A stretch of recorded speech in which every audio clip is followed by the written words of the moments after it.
بسم اللہ الرحمن الرحیم۔ پیارے نبی حضرت محمد صلی اللہ علیہ وآلہ وسلم کا حضرت خدیجہ رضی اللہ تعالیٰ عنہا سے شادی کا دلچسپ واقعہ۔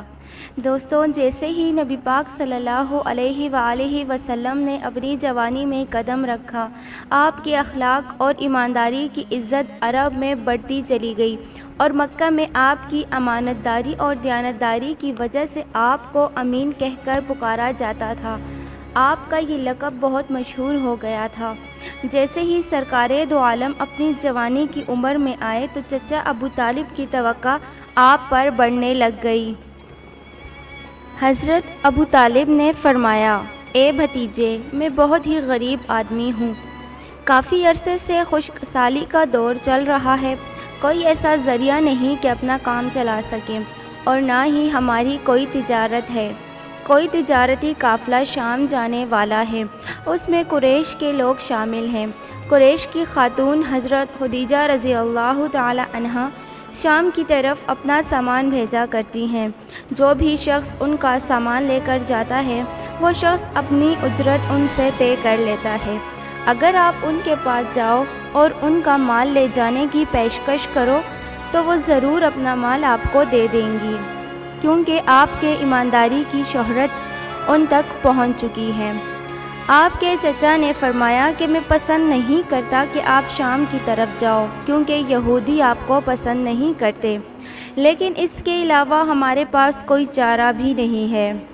یہ فرما کر آپ کے چچا خاموش ہو گئے۔ تب سرکار دو عالم صلی اللہ علیہ وآلہ وسلم نے فرمایا کہ ممکن ہے کہ وہ خاتون خود ہی کسی کو ہمارے پاس بھیجے۔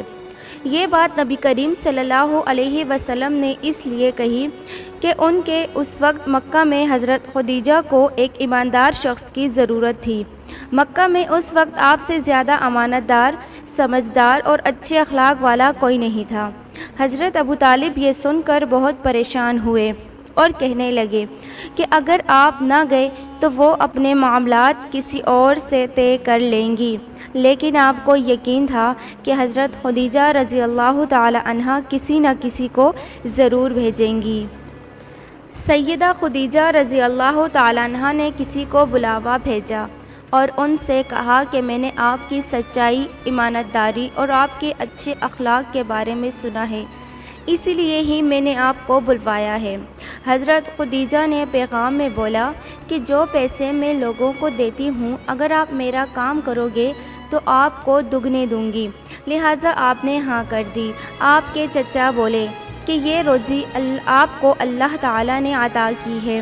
اس کے بعد سرکار دو عالم صلی اللہ علیہ وسلم حضرت خدیجہ رضی اللہ تعالی عنہا کا تجارت کا سامان لے کر شام کی طرف روانہ ہوئے۔ روانگی کے وقت حضرت خدیجہ کا غلام میسرہ آپ کے ساتھ تھا۔ حضرت خدیجہ نے میسرہ سے کہا کہ کسی بھی معاملے میں ان کی نافرمانی نہ کرنا، جو وہ کہے وہی کرنا۔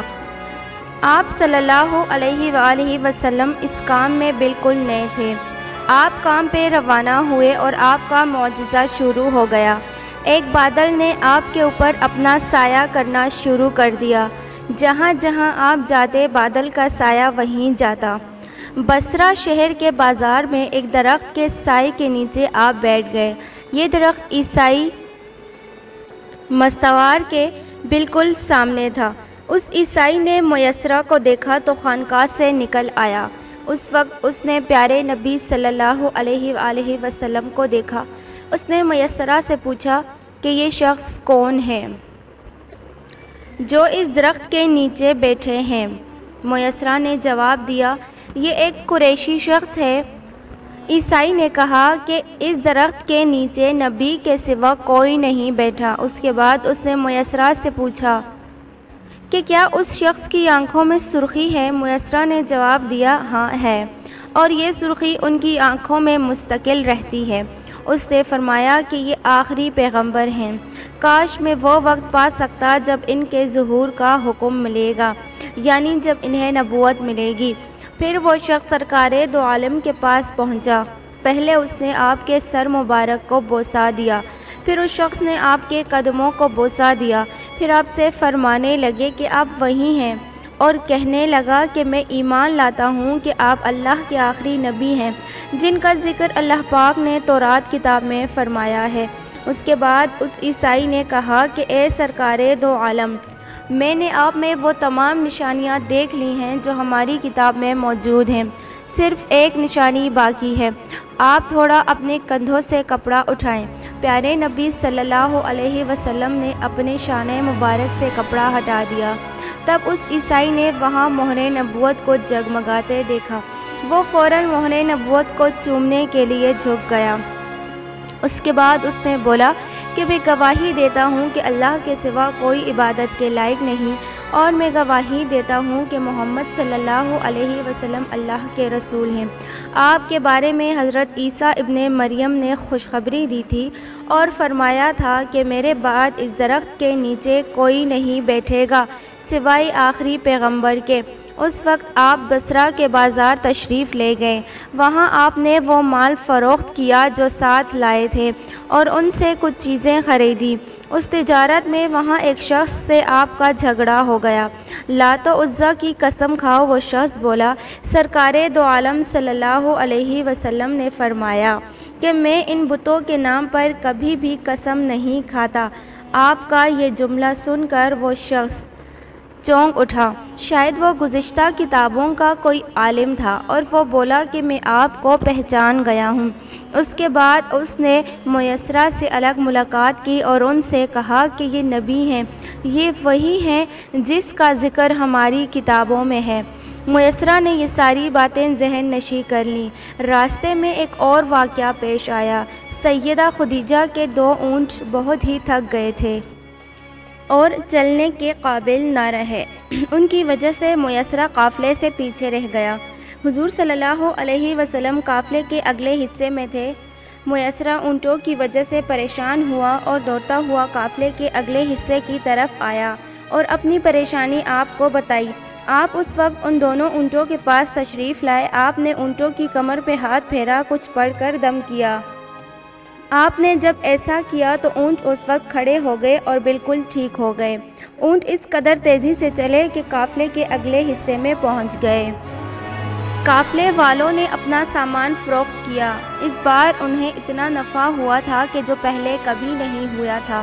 میسرہ نے یہ دیکھا کہ آپ جب اونٹ پر ہوتے تھے ایک بادل آپ پر سایہ کرتا تھا۔ یہ تمام معجزات دیکھ کر میسرہ کے دل میں آپ صلی اللہ علیہ وسلم کی محبت گونج اٹھی اور ایسا لگا کہ جیسے وہ آپ کا غلام ہو گیا ہو۔ پیارے نبی صلی اللہ علیہ وسلم قافلے سے پہلے ہی حضرت خدیجہ رضی اللہ تعالی عنہما کے گھر پہنچے۔ اس وقت خدیجہ کچھ عورتوں کے ساتھ بیٹھی ہوئی تھی۔ اس وقت حضرت خدیجہ نے دیکھا کہ آپ پر بادل سایہ کیے ہوئے ہے، اور دوسری عورت نے بھی دیکھا کہ آپ پر ایک بادل نے سایہ کیا ہوا ہے۔ اس کے بعد آپ صلی اللہ علیہ وسلم نے تجارت کا سارا معاملہ حضرت خدیجہ رضی اللہ تعالی عنہما کو سنایا۔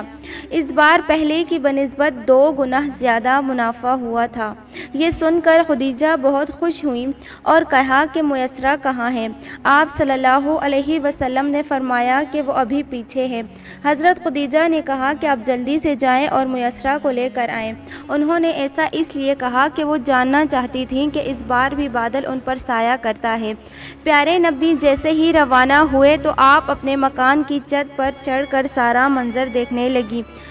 اس وقت بھی آپ کے اوپر ایک بادل نے سایہ کیا ہوا تھا۔ پھر پیارے نبی میسرہ کو لے کر حضرت خدیجہ رضی اللہ تعالی عنہا کے پاس پہنچے۔ حضرت خدیجہ نے میسرہ سے کہا کہ میں نے دیکھا کہ ان پر بادل سایہ کیے ہوئے ہیں، تم نے بھی ایسا منظر دیکھا ہے؟ میسرہ نے کہا کہ یہ منظر میں اس وقت سے دیکھ رہا ہوں جب ہم یہاں سے روانہ ہوئے تھے، اور میسرہ نے وہاں کے تمام معجزات حضرت خدیجہ کو بتائے۔ یہ سن کر حضرت خدیجہ نے آپ کو طے شدہ اجرت سے 2 گنا زیادہ دیا۔ اس کے بعد حضرت خدیجہ اپنے چچا زاد بھائی ورقہ بن نوفل سے ملی۔ یہ پچھلی کتابوں کے عالم تھے، انہوں نے ساری باتیں اپنے چچا زاد بھائی کو بتائیں۔ ورقہ بن نوفل یہودیوں کے نسب سے تعلق رکھتے تھے، اس سے پہلے وہ یہودی تھے۔ حضرت خدیجہ کی باتیں سن کر ورقہ بن نوفل بولے، خدیجہ اگر یہ باتیں سچ ہیں تو سمجھ جاؤ کہ محمد اس امت کے آخری نبی ہیں۔